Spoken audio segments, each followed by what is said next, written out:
Moscow is no longer safe. Ukraine can now hit anywhere, even Russia's so-called untouchable bases, all because Europe is helping it build a giant ammo machine. If that wasn't enough to stir chaos, NATO has warned to attack Kaliningrad and Sevastopol if Russia ignites a third world war. So what's really happening over there, and how close are we to a full-scale global meltdown? All this chaos started because Russia started bluffing, or maybe they are not just bluffing. Either way, the nuclear hand they are playing is getting sharper. What began as a war in Ukraine is evolving into something that could hit farther and harder, and that means NATO and Europe are on full alert. Back in 2022, when the full-scale invasion of Ukraine began, many Western analysts assumed this would remain a large conventional war. Tanks, trenches, missiles, everything was predictable. But the Kremlin had a bigger plan. Russia feared its conventional army might not carry the day, and it hasn't, and so it leaned heavily on its nuclear doctrine. Russia's leaders want everyone to know they are ready for any scenario, but what they really mean is that they want to scare NATO into backing off. In late 2024, Moscow quietly changed its nuclear doctrine. Before, Russia said it would only use nuclear weapons if its existence were threatened. Now it says it might use them if a non-nuclear country attacks Russia with the help of a nuclear power. In plain words, if Ukraine hits a Russian target using Western weapons or intelligence, the Kremlin can call it a joint attack and say nuclear retaliation is justified. Soon after that policy change, Russia started moving tactical nuclear warheads closer to NATO borders. Several ended up in Belarus. This country has basically become a launch pad for Russian threats. Satellite images also suggest Kaliningrad got its own nuclear refresh. This is Russia's heavily armed territory squeezed between Poland and Lithuania. Western intelligence estimates around 100 short-range warheads are now stationed there. That means if any fighting broke out in that region,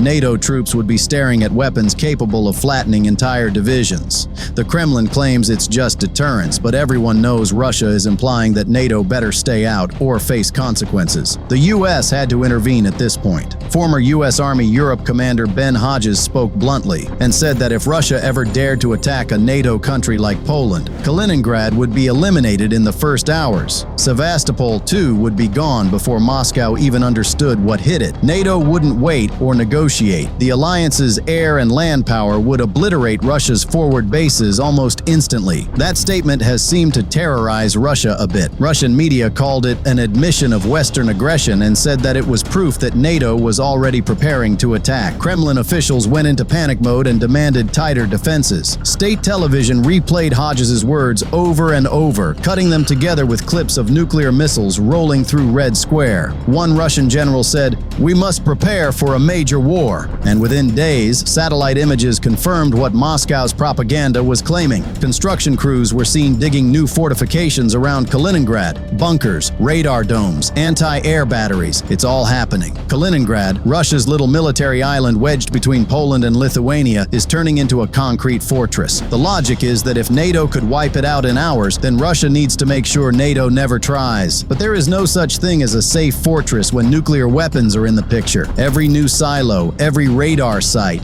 every missile truck adds to the target list. Meanwhile, Europe's skies have become a testing ground. Ukrainian President Volodymyr Zelensky says the Kremlin is not bluffing. He has confirmed that the Kremlin is already probing NATO's defenses. His claim is not guesswork. In one night alone, 92 Russian drones were spotted heading toward Poland. 19 crossed into Polish airspace. 4 were shot down, the rest turned back. This means Russia is checking how quickly NATO responds. That's their clever strategy. It's what Moscow did before invading Ukraine. They probed, retreated, and probed again until they found a weak spot. It's not just Poland. Russian jets keep straying into Estonian airspace. Each time, they gave the same lame explanation, that it was just navigation errors, routine patrols, or technical issues. But everyone knows it's their secret strategy. Putin is testing the reaction time of Western air defenses, and each test brings the line a little closer to breaking. Inside NATO headquarters, they are already considering different scenarios. How fast can Europe respond to a sudden attack? Could it handle hundreds of drones at once the way Ukraine does every day. Many commanders admit it cannot. Not yet. That's why there is serious discussion about linking Ukraine's air defense network directly with NATO's. Zelensky has already offered to train European crews, sharing what Ukraine has learned after 2 years under non-stop missile fire. A combined system, or a common air picture as they call it,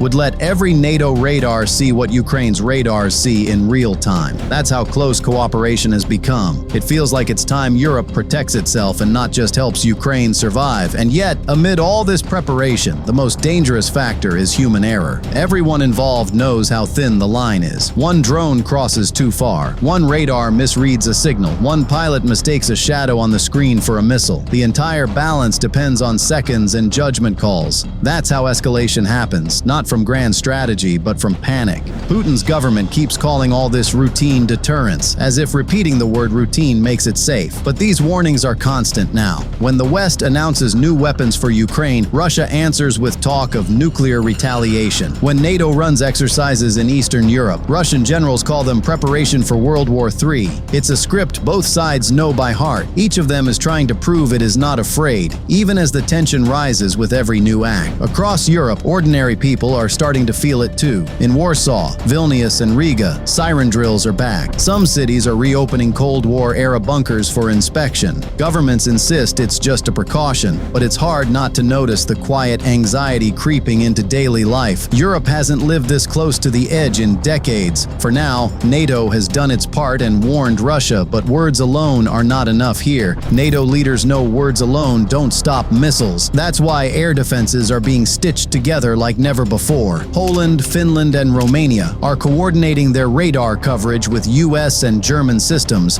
forming a continuous shield from the Baltic to the Black Sea. F-35s from Italy and Norway are flying joint patrols over the eastern flank almost daily. British Typhoons have been redeployed closer to the Baltic. What makes this standoff even more complicated is that the political stage in Washington has changed. Donald Trump's return to the White House has changed everything in the NATO capitals. Many feared he would pull back support for Ukraine or even weaken the alliance, but that hasn't happened, at least not yet. In fact, instead of stepping back, Trump has gone in a different direction, one that has caught everyone off guard. After his first meeting with President Zelensky at the UN in New York, sources say Trump was briefed on the frontline situation and agreed that Ukraine needed decisive long-range weapons to end the war on its own terms. Almost immediately, US and European officials began discussing potential systems that could fit that description.